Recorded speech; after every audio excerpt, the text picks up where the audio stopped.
Isu yang kita nak tekankan pada pagi ini ialah tentang perhimpunan memantapkan akidah umat Islam yang insya-Allah diwar-warkan pada 22 Oktober ni. Jadi kami daripada PAS Selangor, tujuan kami panggil ini ialah untuk menegaskan tentang pendirian PAS Selangor sendiri dalam katanya himpunan sejuta umat pada 22 Oktober nanti. PAS sebenarnya merupakan parti yang ditubuhkan dengan tujuan memantapkan dan pertahankan akidah umat Islam dari dahulu lagi, bukan baru. Pada tahun 1951 contohnya, apabila parti UMNO bersama dengan MCA bersekongkol menghalalkan loteri kebajikan masyarakat, anggota Biro Agama UMNO telah meninggalkan UMNO dan bersama menyertai penubuhan PAS. Tindakan menghalalkan sesuatu yang jelas haram di sisi syariat merupakan satu tindakan yang merosakkan akidah umat Islam. PAS ditubuhkan dalam suasana pada ketika itu umat Islam masih lagi dijajah. Mengikut pemantauan alim ulama yang menubuhkan PAS, umat Islam telah tidak berjaya dikristiankan oleh pihak penjajah ketika itu. Dan agama Kristian bukanlah merupakan ancaman besar terhadap akidah umat Islam. Sebaliknya, umat Islam telah lebih dikelirukan dengan fahaman-fahaman barat seperti perkauman, sekularisme dan materialisme. Faham-fahaman seperti ini walaupun tidak menyebabkan seorang itu keluar dari Islam secara nyata, tetapi telah menyebabkan umat Islam melakukan tindakan-tindakan yang bercanggah langsung dengan akidah Islam tanpa mereka menyedarinya. Berhadapan dengan suasana begitulah, PAS telah menyeru umat Islam supaya menerima Al-Quran, Sunnah, Ijma' dan Qiyas sebagai asas dan sumber hukum. Perjuangan yang membawa seruan ini adalah satu-satunya perjuangan yang mampu memantapkan akidah umat Islam itu sendiri. Selepas 54 tahun merdeka, masalah yang menimpa umat Islam melalui fahaman-fahaman bersumberkan daripada barat terus mencengkam pemikiran dan kepercayaan umat Islam negara kita. Dasar politik perlu diasarkan dari agama terus diamal dan dipertahankan ramai dari kalangan umat Islam. Ramai juga yang terus jahil tentang sistem perundangan Islam, dan atas sebab itulah tidak hairan apabila orang Islam sering memperlekehkan hukum hudud yang merupakan sebahagian dari sistem perundangan Islam, bukan sistem perundangan yang dicipta oleh Kelantan dan sebagainya. Kejahilan agama dikekalkan melalui sistem pendidikan yang tidak mesra agama, sehingga timbulnya bermacam-macam masalah sosial hasil tersebar luasnya fahaman hedonisme. Begitu juga penyelewengan dan rasuah dipandang remeh dan kesalahan-kesalahan merampas hak rakyat dan mencabul kepentingan awam diambil mudah oleh sebahagian daripada umat Islam itu sendiri. Berhadapan dengan suasana begini, himpunan sejuta umat yang akan dianjurkan pada 22 bulan Oktober adalah demi memantapkan akidah umat Islam. PAS pada dasarnya menyokong sebarang usaha untuk mantapkan akidah umat Islam, kerana dengan akidah yang mantap, ianya adalah satu-satunya cara untuk membina kekuatan umat Islam. Selagi mana fahaman-fahaman seperti sekularisme tidak ditolak oleh umat Islam, maka selama itulah umat Islam akan lemah, kerana akidah mereka tercemar dengan fahaman-fahaman sebegini. Oleh itu, ke arah menjayakan himpunan ini, PAS Selangor ingin menyeru pihak penganjur supaya menumpu perhatian dan tindakan kepada ancaman-ancaman sebenar yang hakikinya terhadap akidah umat Islam, seperti perkauman, sekularisme dan materialisme, dan membincangkan cara-cara menghadapinya dengan berkesan. Adalah diharapkan agar pihak penganjur tidak akan terpengaruh dengan usaha pihak tertentu untuk menimbulkan ketegangan di antara agama di negeri Selangor ini. Tindakan demikian adalah satu agenda politik dan bertujuan untuk menyerang kerajaan Pakatan Rakyat.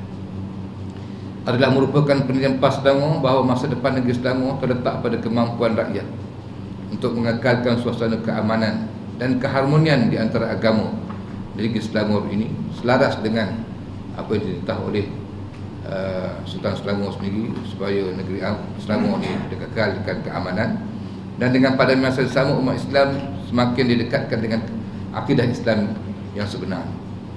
Oleh itu sebarang usaha untuk melaga-lagakan antara penganut berbagai agama dengan tidak terdapat sebarang bukti kesalahan yang diputuskan di mahkamah perlulah dijauhi.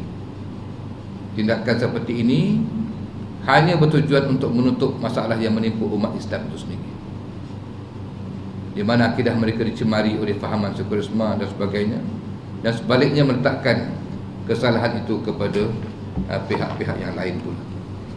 Saya ingin memetik satu ayat Quran di mana Allah sebut, Bismillahirrahmanirrahim, wa ta'awanu 'alal birri wat taqwa wa la ta'awanu 'alal itsmi wal 'udwan.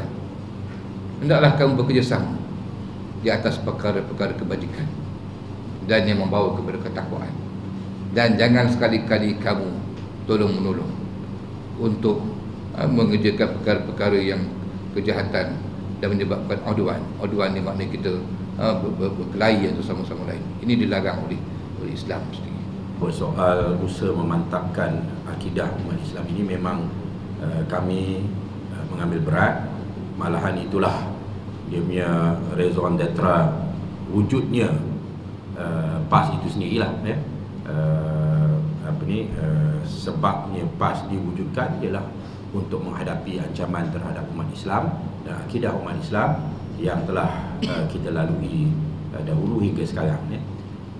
Tapi yang kita nak jelaskan di sini ialah bahawa ancaman terhadap akidah umat Islam bukan sekadar ya persoalan kristenisasi ya. Dan kalau kita nak kaji secara objektif, masalah kristenisasi ini merupakan masalah yang ataupun ancaman yang boleh dikatakan di antara yang paling paling lemah sekali lah ya, kerana akidah Kristian itu memang tidak begitu menarik lah bagi umat Islam. Dan telah dijelaskan bahawa di antara sebab-sebab kenapa orang Islam tertarik kepada fahaman Kristian pun adalah atas sebab kemiskinan, dia nakkan duit dan sebagainya ya. Tapi ancaman yang lebih besar yang dihadapi oleh umat Islam adalah ancaman fahaman kebaratan seperti sekularisme, seperti perkauman, seperti materialisme, seperti menolak hukum hudud ya, dan perundangan Islam, dan menganggap bahawa Islam ni kita boleh kotak-katikkan, kita boleh terima sebahagian dan tolak sebahagian ya. Lalu kalau kita nak adakan anjuran pada 22 hari bulan Oktober ni, harapan kita penganjur memahami ya masalah yang sebenar ya, dan cara untuk menyelesaikannya ya, iaitu bukan dengan menjadikan suasana di negeri Selangor ini tegang, dalam arti kata nak melaga-lagakan di antara kita dengan agama yang lain ya, tetapi dengan kita menangani masalah yang sebenar, iaitu kejahilan umat Islam itu sendiri ya, ketidakmampuan pemimpin-pemimpin umat Islam memberikan contoh dan pendirian yang tepat dan jelas ya tentang persoalan masalah negara dan sebagainya. Dan jangan kita nak lihat kepada pihak yang lain, nak tuduh pihak lain ya, sedangkan kelemahan-kelemahan institusi umat Islam, JAIS, MAIS, lembaga zakat dan sebagainya semua perlu ya, pendidikan dan sebagainya semua perlu ditangani ya. Ini kiranya dengan segala fakta-fakta yang sebegini rupa, pihak penganjur tu masih nak tumpukan kepada isu kristenisasi semata-mata dan nak menimbulkan syahwasangka dan adu domba di antara umat Islam dan pihak yang bukan Islam, maka bagi kami menganggap ianya satu tindakan yang beragenda politik ya. Kenapa ada this selective punya discrimination lah ya, pilih ada memilih ya, kenapa tak tangani semua masalah yang lagi besar pun ada, tapi itu semua diabaikan, ditumpukan kepada persoalan kristenisasi. Kita rasa ianya mempunyai satu agenda politik. Lebih-lebih lagi apabila titah Duli Yang Maha Mulia Sultan pun telah jelas menyatakan bahawa tidak ada bukti yang mencukupi untuk mendakwa mana-mana pihak ya. So kita nak menimbulkan ketegangan dalam suasana yang sebegini rupa agak aneh dan pelik lah.